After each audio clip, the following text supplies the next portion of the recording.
চাবি তাদের কাছে থাকবে, তালা মেরে দিয়ে চলেও গেছেন তারা।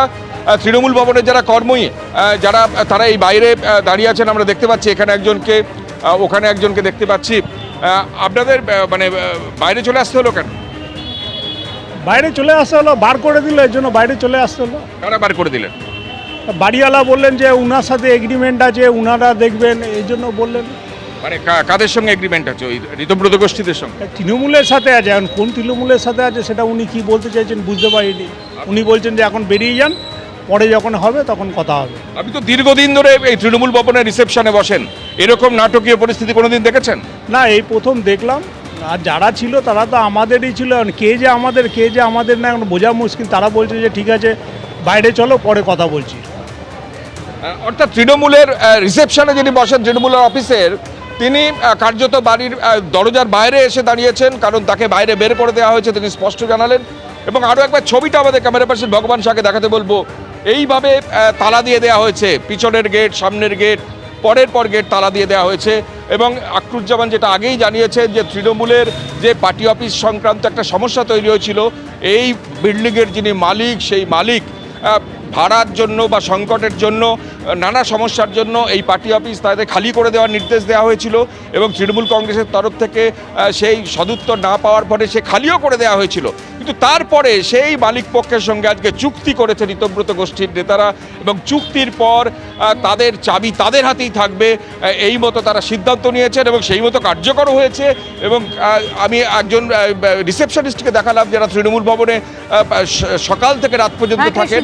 তিনি এই যে কোন তৃণমূলের মানে জন্য এটা হচ্ছে তিনি না বলতে পারছেন না, কিন্তু ঋতব্রত তৃণমূলদের জন্যই এই অবস্থা, তার সেটা বোঝা যাচ্ছে। এবং যিনি চন্দ্রিমা ভট্টাচার্য, যিনি পার্টি অফিসে ছিলেন, ঋতব্রতরা ঢোকার সঙ্গে সঙ্গে তারা বেরিয়ে যান। এবং সব মিলিয়ে এই যে তৃণমূল কংগ্রেসের পার্টি অফিসের ছবি, একদম কৃষ্ণেন্দু, সব মিলিয়ে যে ছবিটা একদম সামনে আসলো, যে গতকাল তারা ঋতব্রত তৃণমূল তারা নির্বাচন কমিশনে ফুল বেঞ্চের সঙ্গে বৈঠক করলো, তার 24 ঘন্টা কাটতে না কাটতে একেবারে এই তৃণমূল ভবনের দখল নিল ঋতব্রত তৃণমূল। প্রদীপ্ত, দেখো, আমি 24/11/2025, আমি তখন কিন্তু 26-এর ইলেকশন হয়নি, কিন্তু 24-এর ইলেকশন হয়ে গেছে। তখন ইলেকশন কমিশন একটা চিঠি পাঠাচ্ছে chairman of all India Trinamool Congress, সেখানে ঠিকানাটা 30B হরিশ চ্যাটার্জি স্ট্রিট এখনও। অর্থাৎ তৃণমূল কংগ্রেসের মূল অফিসের ঠিকানা এখনও এই 30B হরিশ চ্যাটার্জি স্ট্রিট, কলকাতা 26। ফলে স্বাভাবিকভাবেই কে দখল নিচ্ছে না। এখন দেখো, একটা লাস্ট টাইম, জবরদখল নিলে কিন্তু সাবধান, সরকার কিন্তু এখন উচ্ছেদ করছে। জবরদখল তখন উচ্ছেদ হয়ে যেতে পারে। দেখুন, এ তো নানা রকমের নাটক তৃণমূল চিরকালই করেছে, এটাও একটা নাটক। ওদের মধ্যে কে যে কখন কোন দিকে থাকে কিছুই বোঝা যায় না। সকালে কালীঘাট তৃণমূল, বিকেলে আসল তৃণমূল। কখন কোন দিকে কীরকমভাবে চলে যায়, কার কোনটা বাড়ি, কার কোনটা ঘর, কাকে উচ্ছেদ করছে, কে পজিশন নিল, কে ডিসপজিশন নিল। কিন্তু আমার এটা দেখে মনে হয়েছে যে ইলেকশন কমিশনে মিটিং করে আসার পরে এদের ধারণা হয়েছে তৃণমূল অফিসটা দখল নিলে হয়তো আসল তৃণমূল হিসেবে প্রমাণ করতে পারবেন। রবীন্দ্রবাবু, এই তো নাটকীয় মোড়। হ্যাঁ, দুটো জিনিস পরিষ্কার হলো যে যে চুক্তিটা ছিল সেই চুক্তিটা শেষ হয়ে গেছে, এবং সেই চুক্তি ঋতব্রত তৃণমূলই বলুন না, ঋতব্রতরা তারা চুক্তিটা রিনিউ করেছে। সুতরাং মালিক তাদের হাতে তৃণমূল ভবনের দায়িত্ব দেবে, এটা পরিষ্কার। সুতরাং তারা চাবি পাবে, এটা নিয়ে কোনো সমস্যা হওয়ার কথা নয়। দ্বিতীয়, এই এতগুলি লোকের মধ্যে একমাত্র ববি হাকিমকে দেখলাম ও দ্বৈত অভ্যাসের বসে তিনি আমাদের নেত্রী মমতা বন্দ্যোপাধ্যায় বললেন, বাদ বাকি সবাই পরামর্শদাতা, কেউ বলতে চাইলেন, কেউ বলতে চাইলেন না। অর্থাৎ এখনও কোনো নেতা, মানে আগের নেতা, তারা এখনও অভ্যাসটা ছাড়তে পারছেন না, মমতা বন্দ্যোপাধ্যায়কে নেত্রী হিসেবে মেনে নিচ্ছেন।